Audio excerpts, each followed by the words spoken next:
Bonjour à tous, c'est Marinou, on se retrouve pour une nouvelle vidéo.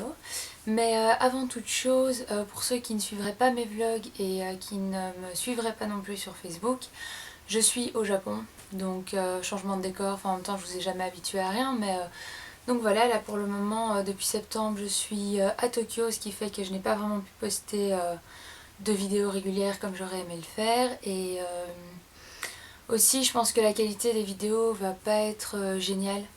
Enfin, la luminosité, ce genre de choses vont pas être top parce que il fait très vite nuit à Tokyo et j'ai cours la journée. Donc quand je saurai, je filmerai au matin, mais sinon en règle générale, ce sera un peu comme maintenant.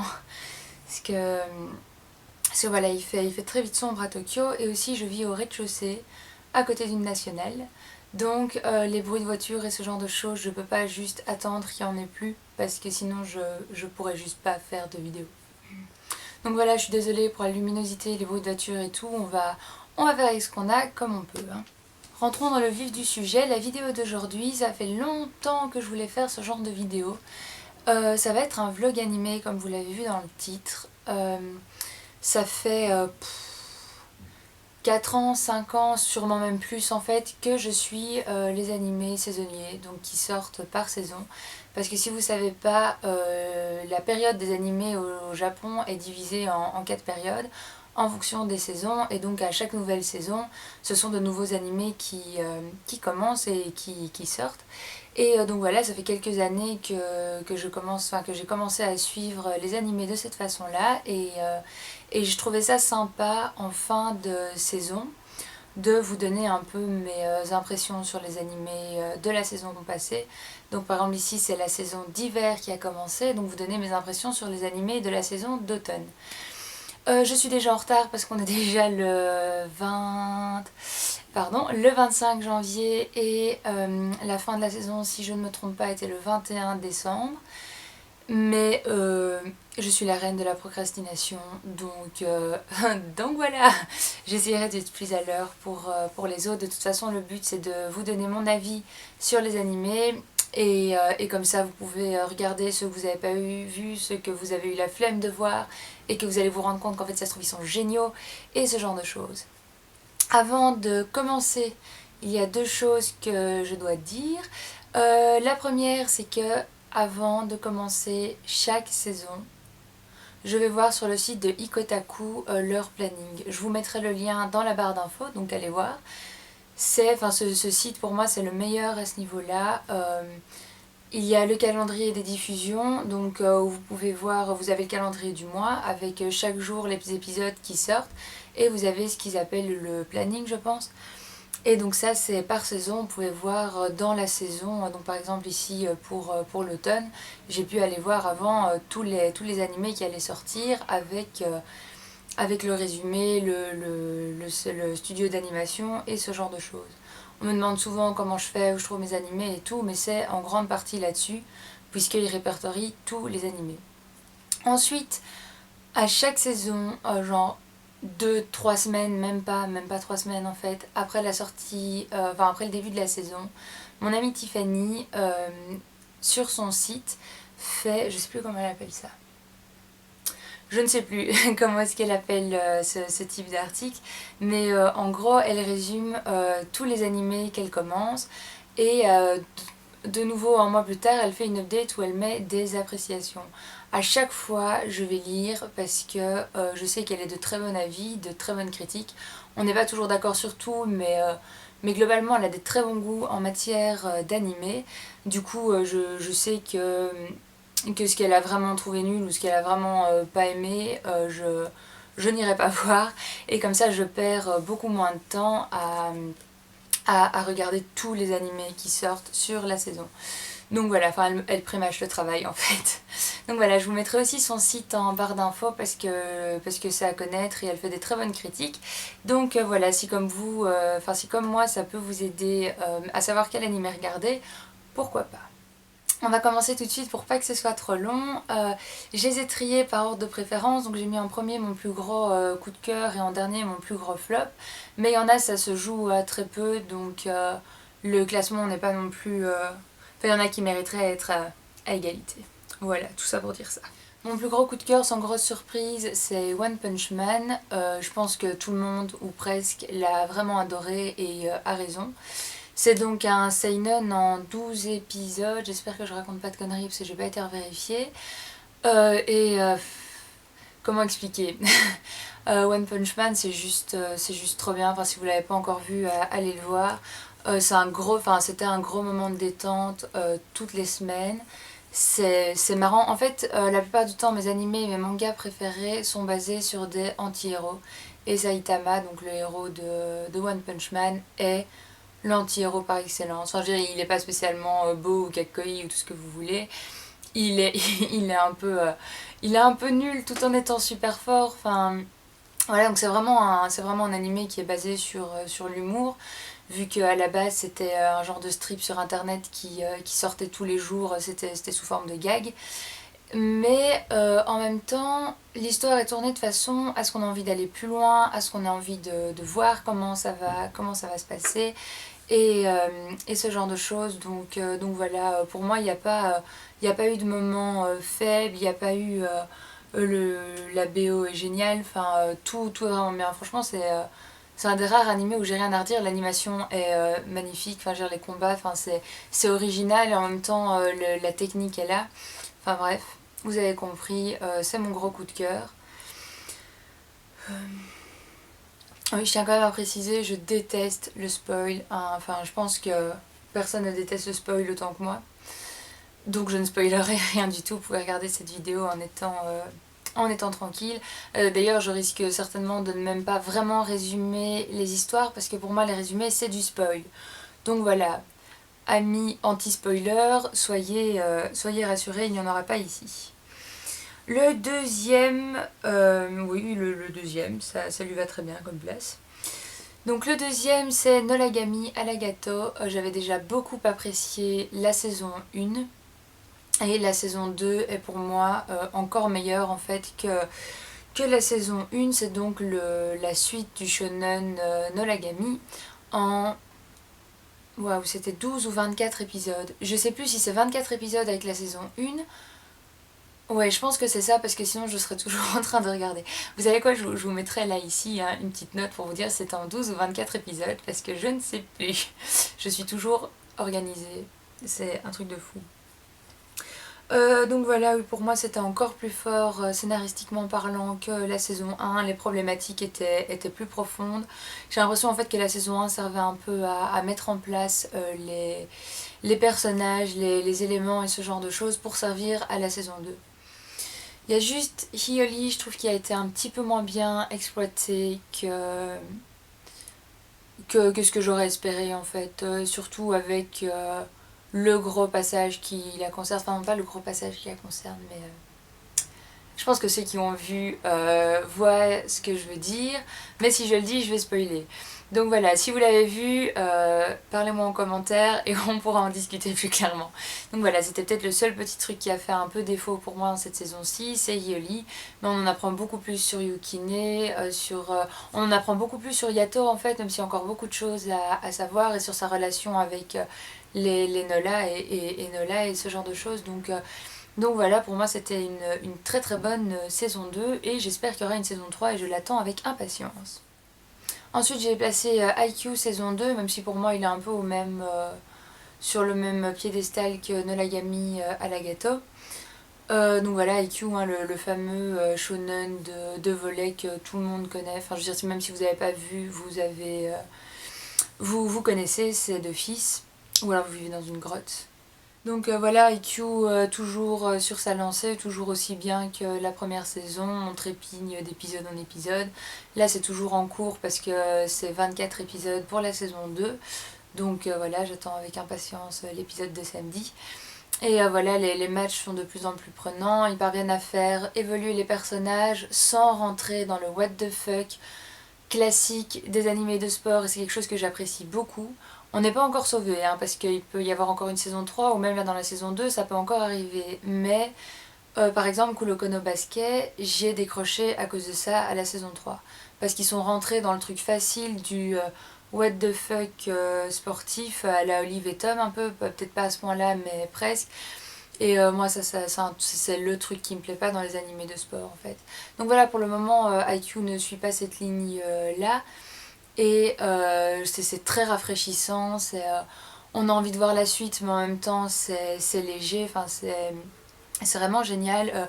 Anne-Lina a fait une revue sur IQ, donc comme d'habitude, la barre d'infos, je vous mettrai le lien parce qu'elle l'a très bien faite. Et comme ça, voilà, si vous avez envie d'en savoir un petit peu plus, vous n'avez qu'à regarder. Le prochain, c'est Sakurako-san no Hashimoto ni wa Shikai ga umateiru. Rien que ça. La traduction vaguement c'est au pied de Sakurako-san il y a des cadavres enterrés, ou il y a des cadavres enterrés au pied de Sakurako-san. C'est plus logique dans ce sens là, mais vous avez compris. J'ai vraiment adoré cet animé. Donc c'est un seinen si je ne me trompe pas. Oui, c'est ça, c'est un seinen qui vient d'un light novel. Déjà, je trouve que en règle générale les animés qui viennent de light novel ont tendance à être très bons. Et ici donc c'est plus une histoire policière. Les autres c'était des animés relativement connus, donc voilà, j'ai un peu esquivé l'étape résumée, mais là c'est peut-être intéressant, n'est-ce pas?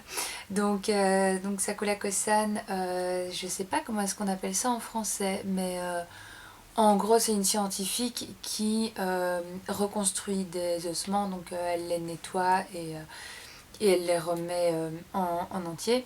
Ça a un nom, hein, mais voilà, je vous ai dit, je suis très organisée. Et elle rencontre un lycéen dont j'ai oublié le nom, mais c'est pas très grave. Moi, les noms. Ah, cette vidéo, c'est n'importe quoi, je suis un peu désolée. Mais donc voilà, elle rencontre un lycéen avec lequel ils vont. À chaque fois, ils vont tomber sur des cadavres en fait, et ils vont un peu résoudre l'enquête. Donc on peut dire. En quelque sorte, c'est un peu un seinen policier. Comme ça, il y a des énigmes, des enquêtes, ce genre de choses. Et j'ai vraiment aimé. Au début, ce sont plus des épisodes one-shot. Donc un épisode, une petite histoire. Et au fur et à mesure, ça se construit. On se rend compte que c'est lié. Et ça finit, selon moi, sur quand même relativement assez bien de suspense. Donc j'espère qu'il y aura très vite une saison 2. Parce que c'était vraiment très intéressant en fait. C'est le genre d'animé dans lequel vous apprenez des choses et en même temps vous êtes pris par les énigmes, vous avez envie de savoir ce qui se passe, comment. Enfin, au final, en plus, on se rend compte qu'il y a un grand méchant quand même. Et Sakurako-san, c'est quand même une personne très particulière. Enfin, on s'attache beaucoup au personnage et ce genre de choses. Donc voilà, j'ai vraiment hâte d'avoir la suite. Pour le prochain, c'est Subete ga F Ninalu, donc tout deviendra F. Et celui-là aussi, pour moi, il est un peu à égalité avec Sakurako-san. J'ai tous les deux vraiment, vraiment accroché. C'est de nouveau une enquête policière. C'est un seinen, j'ai mes notes en fait, hein, juste là, qui vient d'un roman. Voilà, il me semblait bien que ça venait de quelque chose. Donc c'est pas un light novel, c'est vraiment un roman. Et donc de nouveau, c'est basé sur une enquête policière. Et je vais vous résumer, mais vraiment juste un tout petit peu, parce que il y a un gros truc qui se passe. Je suis sûre que c'est mis dans les synopsis, mais pour moi, ce serait du spoil de vous le dire. Donc voilà. Donc pour résumer, c'est le professeur Saikawa, donc c'est un professeur d'université, et son assistante Nishino Sono, si je ne me trompe pas, qui vont sur une île en vacances, mais c'est sous-entendu qu'ils espèrent rencontrer un certain professeur, le professeur Magata. Donc le professeur Magata, qui est une personne très intelligente, enfin l'intelligence surdéveloppée, en fait au QI surdéveloppé, mais qui s'est retrouvée enfermée dans une espèce de prison isolée qui en même temps lui sert de centre de recherche parce qu'elle a assassiné ses parents. Et le professeur Saikawa est vraiment intrigué par cette personne en fait, donc par le professeur Migata, et donc en allant en vacances dans ce lieu, il espère secrètement la rencontrer, et vous vous en doutez, de fil en aiguille, il se passe des choses, et, et un meurtre est commis, et ils vont devoir résoudre ce meurtre. Sur 11 épisodes, il y en a 9 ou 10 je pense, où ils vont se retrouver dans cette espèce de prison laboratoire de recherche, à essayer de résoudre cette énigme. Et donc voilà, c'est vraiment très bien, l'affaire est vraiment très bien ficelée. Personnellement, j'ai compris à l'avance qui était le meurtrier et ce qui s'était passé, mais Mais c'était plutôt satisfaisant. Vous savez, parfois dans les enquêtes policières, on se dit oh, c'est trop facile, c'est d'office nanana le coupable. Mais là non, c'est plutôt on doit chercher, il y a vraiment, enfin, on doit utiliser notre cervelle, on doit faire travailler et cogiter nos neurones pour savoir ce qu'il en déroule. Et c'était vraiment très intéressant. L'enquête est vraiment bien faite. Tous les personnages sont très intéressants. Il y a une pseudo-romance comme ça entre le professeur et son assistante, mais sans que ce soit lourd non plus. Donc voilà, juste si vous l'avez vu, il y a quelque chose qui m'échappe avec la résolution de l'intrigue. Je ne comprends pas très bien pourquoi ce meurtre a été fait. Si vous avez vu, vous comprenez sûrement de quoi je parle. Si vous n'avez pas vu, allez voir et venez en parler avec moi parce que ça m'intrigue beaucoup. Donc si on pouvait en discuter en commentaire, ça pourrait être sympa. Si ça me turlupine comme on dit. Donc voilà, très bon animé. Si vous aimez bien les histoires un peu policières d'enquête et tout ça, je vous le conseille. Ensuite, j'ai mis Carrie Returns of Kings avec mon super accent, ne faites pas attention. Donc, c'est un shonen, c'est la suite de K-Project. J'ai bien aimé, mais au même titre que la saison 1. Donc, c'est sympa, c'est pas extraordinaire, mais ça se laisse regarder en prenant son petit déj ou quoi. C'est sympa quoi. Je vais pas trop épiloguer sur celui-là, il y a rien à dire. C'est le genre d'animé qui est sympa à regarder, mais sans plus non plus. Donc voilà, c'est distrayant. Je n'ai pas d'autres mots. Donc voilà, je vais pas vous faire le résumé vu que c'est la deuxième saison, ça va être assez compliqué. Ensuite, en 7 et 8 position, puisque c'est un genre de classement, et je les ai mis en fait à la même position parce que c'est le même genre d'animé. Il s'agit de Kagewani et de Kawakon. Kawakon, pardon. Kawakon, c'est une dizaine d'épisodes de 2-3 minutes d'une série d'horreur. Donc voilà, c'est vraiment très sympa. J'aime bien les petits épisodes de 2-3 minutes parce que ça change un peu. Je trouve que entre deux grosses séries, ça permet d'un peu se ressourcer comme ça, d'un peu voir d'autres choses. En plus, la technique d'animation est sympa puisque ça a été pris en prise de vue réelle pour ensuite être animé. Donc voilà, ça fout pas la méga trouille, hein, c'est pas non plus the animé d'horreur, mais c'est sympa, c'est divertissant, ça change de ce qu'on voit d'habitude, donc voilà. Et Kagewani, c'est aussi le même genre de principe d'épisode de 2-3 minutes. Et là, c'est un professeur, décidément que des professeurs dans cette saison. Un professeur qui s'intéresse à tout ce qui est monstre. Comment est-ce qu'on dit, légende urbaine, voilà, style Nessie ou le Yeti ou ce genre de choses. Et donc voilà, ce sont aussi de nouveau des petits épisodes avec un style d'animation assez particulier, des dessins assez particuliers. Mais je trouve que ça fait du bien de voir autre chose que ce qu'on connaît basiquement, donc je vous les conseille aussi. Ensuite, j'ai mis Comet Lucifer, qui est un shonen que je n'ai pas plus aimé que ça. Que dire, Comet Lucifer, c'est un garçon qui j'ai oublié les noms du coup, hein. Déjà j'oublie les noms d'habitude, mais alors si ça ne me plaît pas, c'est encore pire. Donc c'est un garçon qui a perdu sa mère, on connaît pas son père, enfin bref, il est orphelin et il a une obsession pour un espèce de cristal rouge. Et à un moment, en cherchant ce cristal dans une espèce de crevasse, oh, je sais même pas comment expliquer ça. Il tombe sur une fille qui est accompagnée de son espèce de caillou qui se transforme en gros méchant méca. Et ils vont se faire poursuivre et ce genre de choses. Enfin, en fait, c'est difficile à résumer parce que les mecs, ils se sont fait. On va faire un animé, c'est juste un animé, ça vient pas d'un manga, ça vient pas d'un Night Loven, c'est comme on dit, c'est une œuvre originale. Ils se sont dit on va faire un animé, on va essayer de faire un truc qui claque, on va taper plein d'éléments scénaristiques qui fonctionnent séparément et on va les mettre ensemble. On va un petit peu secouer dans tous les sens et ça va faire comme Lucifer.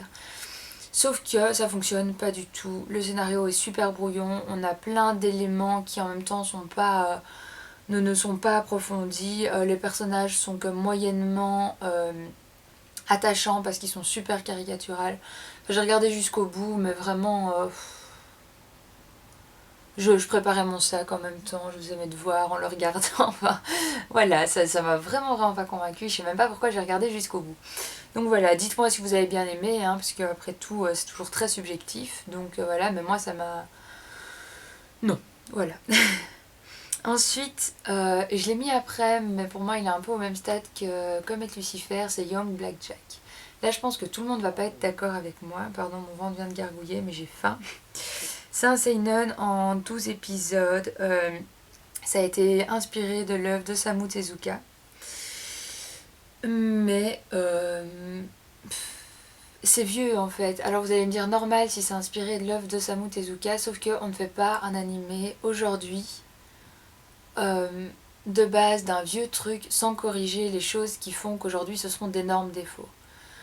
Je sais pas comment expliquer, mais en gros voilà, Young Blackjack, c'est un étudiant en médecine qui a été défiguré quand il était gamin, et donc bref il a été rapiécé, il est scarifié, il est balafré là au milieu du visage et ce genre de choses, il a des cicatrices partout sur le corps.